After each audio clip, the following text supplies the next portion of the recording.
Hello guys, welcome to J and K exam centre. कैसे हैं आप लोग? मैं उम्मीद करता हूँ आप लोग स्वस्थ होंगे, तंदुरुस्त होंगे।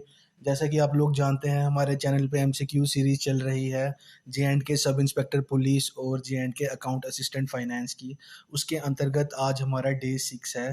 तो डे 6 में मैं आपके लिए लेके आया हूँ जनरल साइंस की वीडियो नंबर 2 और डे 5 तक हमारी काफ़ी सारी एमसीक्यू वीडियोज़ अपलोड हो चुकी हैं, जिनमें जो मेन टॉपिक्स हैं वो हैं accountancy and book keeping, Indian polity and governance, Indian geography, general English. तो मेरी आपसे यही रिक्वेस्ट है कि आप जाइए और उन वीडियोस को देखिए, वो ज़रूर आपके लिए कहीं ना कहीं बेनिफिशियल साबित होंगी। तो चलिए शुरू करते हैं आज की वीडियो। तो आज की वीडियो हमारी कंटिन्यूएशन है पिछली वीडियो की, जनरल इंग्लिश 1 की। तो फर्स्ट क्वेश्चन है आज का, winnowing of grains is an example of which law of motion? A first law, B second law, C third law. तो गाइज इसका राइट आंसर है ए फर्स्ट लॉ।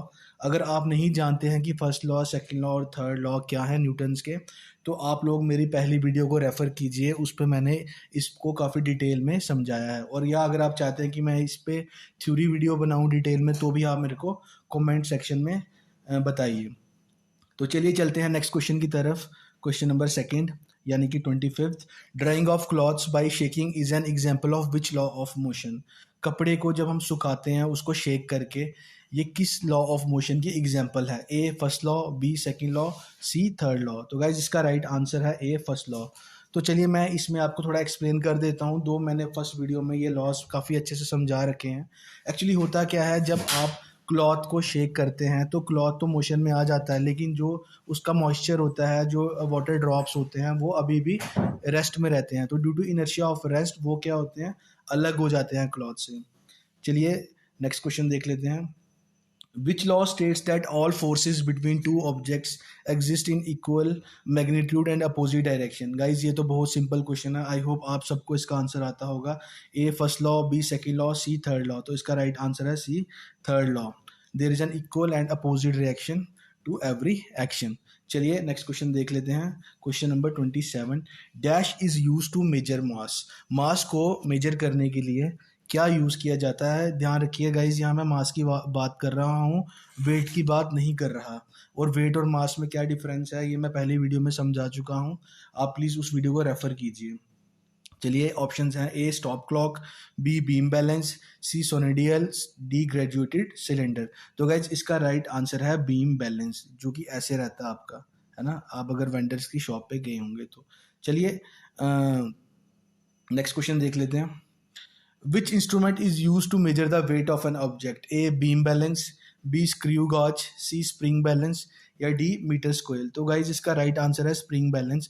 तो मैं आपको यही कहना चाहूँगा, आप एग्जाम में कंफ्यूज मत होइएगा वेट और मास में। वेट को मेजर करते हैं स्प्रिंग बैलेंस से और मास को मेजर करते हैं बीम बैलेंस से। तो चलिए हम चलते हैं अपने नेक्स्ट क्वेश्चन पे। What is speed? A. How far you go. B. How much distance is covered over a period of time. C. How fast you accelerate. D. The change in the location of an object. तो speed क्या है? तो इसका सही answer है how much distance is covered over a period of time. Basically speed क्या होती है? Rate of change of distance with respect to time, यानी कि आप कह सकते हैं डिस्टेंस अपॉन टाइम। ठीक है, चलिए नेक्स्ट क्वेश्चन देख लेते हैं। What is velocity? The quickness of an object, B the location of an object, C acceleration, D speed in a specific direction. तो गाइस जिसका राइट आंसर है speed in a specific direction, that is option number D. Actually velocity क्या होती है? ये भी speed होती है, लेकिन जब स्पीड को एक डायरेक्शन मिल जाती है मैग्नीट्यूड के साथ, तो उसको हम वेलोसिटी कहते हैं। वेलोसिटी इसलिए एक वेक्टर क्वांटिटी है और स्पीड आपकी क्या है? स्केलर क्वांटिटी है। चलिए नेक्स्ट क्वेश्चन देख लेते हैं। The correct equation to calculate speed is, speed को कैसे कैलकुलेट करते हैं? अभी मैंने आपको बताया rate of change of distance with respect to time. ठीक है, rate of change of distance होती है स्पीड। ऑप्शन ए है distance upon time, option B है time upon distance, option C है distance into time, option D है distance upon time square. तो इसका आंसर ऑब्वियसली होगा डिस्टेंस अपॉन टाइम। चलिए नेक्स्ट क्वेश्चन देख लेते हैं। Newton is a unit of, Newton किसका यूनिट है? ए weight, B mass, C speed या डी टाइम। तो गाइज इसका राइट आंसर है ए वेट। तो अगर आपको लग रहा है कि पिछली वीडियो में मैंने शायद फोर्स का यूनिट भी न्यूटन बोला था, तो आप कंफ्यूज मत होना, क्योंकि फोर्स का क्या फॉर्मूला रहता है? मास इंटू स्मॉल जी। तो इसमें जब कोई बॉडी है जिसका मास m है, ठीक है, उस पर अगर सिर्फ ग्रेविटेशन की फोर्स लग रही है, ठीक है, तो उस पर टोटल फोर्स हो जाएगी m इंटू जी। तो ये जो टोटल फोर्स होती है इसको हम क्या बोलते हैं, वेट बोलते हैं। तो वेट का भी यूनिट इसलिए क्या होगा, न्यूटन, और फोर्स का भी यूनिट इसलिए क्या होगा, न्यूटन। आई होप आपको ये पॉइंट समझ आया होगा। Next question, kilogram is the unit of a weight, B tension, C resistance या डी मास। किलोग्राम किसका यूनिट है, तो अब यहाँ पे वेट मत लगा देना, क्योंकि अभी हमने ऊपर पढ़ा कि वेट का यूनिट क्या है आपका, न्यूटन। तो किलोग्राम किसका यूनिट होगा, मास का। चलिए देखते हैं next question, force due to pull of gravity is called. ये भी मैंने अभी बताया कि जब किसी बॉडी पे जिसका मास m है ग्रेविटी की फोर्स लगती है, ठीक है, तो उस पर जो नेट फोर्स होगी उसको क्या बोलेंगे, F is equal to M G, right. ये जी लग रही है आपकी ग्रेविटी की फोर्स, m उसका मास हो गया, और नेट फोर्स को हम क्या बोलेंगे, वेट। ये अभी मैंने किसी क्वेश्चन में पीछे आपको समझाया। आई होप आपको ये पॉइंट भी समझ आ गया होगा। तो इस क्वेश्चन का राइट आंसर है वेट। चलिए let's move to next question. Question number 35, gravitation pull force is not dominant on. जो हमारे ग्रेविटेशन पुल है वो किस पे डोमिनेंट नहीं होगा, A weight, B mass, C speed या डी फ्रिक्शन। तो ऑब्वियसली इसका राइट आंसर होगा बी मास। चलिए let's move to next question, Newton is the unit of. I think ये क्वेश्चन रिपीट हो गया है, अभी ऊपर भी आया था, A weight, B mass, C speed या डी टाइम। तो गाइज इसका सही आंसर है वेट।